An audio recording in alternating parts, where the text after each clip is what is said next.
ہمارے ایک دوست نے ایک واقعہ سنایا تھا قبر کے عذاب کا،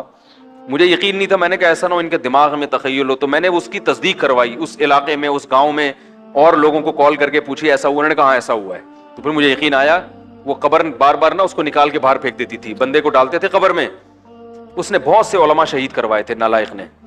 اس کا جرم یہ تھا کہ وہ مخبریاں کر کر کے نا علماء کو قتل کرواتا تھا۔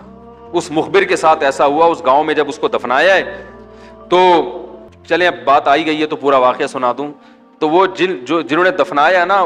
وہ ان سے میرا بھی تعلق تھا، میرے بیان سنتے تھے، تو مجھے آ کے انہوں نے واقعہ سنایا کہ ایسا کوئی مخبر تھا جو علماء کو شہید کرواتا تھا مخبریاں کر کر کے۔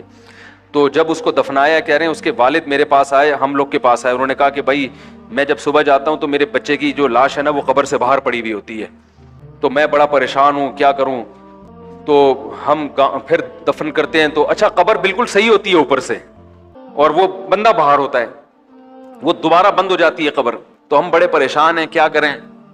یہ کوئی شخص شرارت کر رہا ہے، تو کہہ رہے ہیں ہم نے کہا بھائی ہم تو نہیں کر رہے شرارت، کہا تو اگر دوسرا ہم شرارت کوئی کر بھی رہا ہوتا تو قبر کو کھودی بھی تو ہونا، تو تم، انہوں نے کہا پھر یہ مشورہ انہوں نے ان کو دیا کہ تم ایسا کرو، لڑکا جو قتل ہوا، جو مرا تھا نا، جو قبر میں تھا، جس کی لاش باہر، نوجوان تھا، وہ بڑا مخبر آدمی تھا، وہاں کے گاؤں کے لوگوں نے بتایا، تو اس کی لاش جب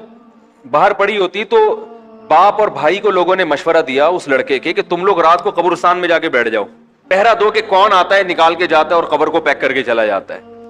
تو وہ صاحب مجھے بتا رہے تھے کہ اگلے دن وہ چیختے ہوئے آئے ہیں، چیختے ہوئے، باپ اور بھائی جو ہے نا، کہہ رہے ہم نے رات کو منظر دیکھا کہ پہلے ہمیں رات جب اندھیرا ہوا ہے نا تو قبر کے اندر سے چیخنے کی آواز آئی، اور ہمارے سامنے قبر کھلی ہے تو ہم نے اس لڑکے کو دیکھا کہ آگ جل رہی ہے اس کی لاش پہ، اور وہ ایسے ایسے اپنے سر کو پیٹ رہا ہے۔ کہہ رہے ہم تو خوف کی وجہ سے بے ہوش ہو گئے، ہمیں نہیں پتا اس کے بعد کیا ہوا، ہوش میں آیا تو وہ لاش باہر پڑی ہوئی تھی۔ تو میں نے کہا یار پھینکو بھی دنیا میں کم نہیں ہوتے، تو میں نے پھر تصدیق کے لیے ایک دو لوگوں سے رابطہ کیا، انہوں نے بتایا کہ ایسا ہوا ہے ہمارے ساتھ۔ تو یہ جو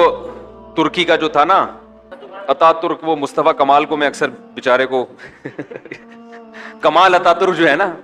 تو وہ غلطی سے کئی دفعہ میں نے کمال اتا ترک کے چکر میں مصطفیٰ کمال کا واقعہ بیان کر دیا، وہ مصطفیٰ کمال کا نہیں ہے، وہ کمال اتا ترک ہے، تو بھائی مصطفیٰ کمال اگر سن رہے ہو تو پیشگی معذرت۔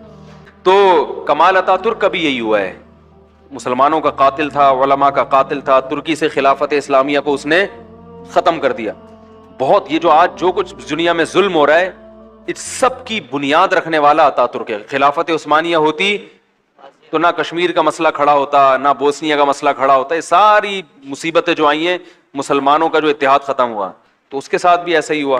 اس کو جب قبر میں دفنایا، قبر نے باہر پھینک دیا، تو نتیجہ یہی نکلا کہ اس کی قبر زمین کے اوپر ہے۔ تو وہ جو اس کے فالوورز ہیں وہ کہتے ہیں دیکھو ہمارے حضرت اتنے پہنچے ہوئے ہیں کہ اوپر دفن ہے،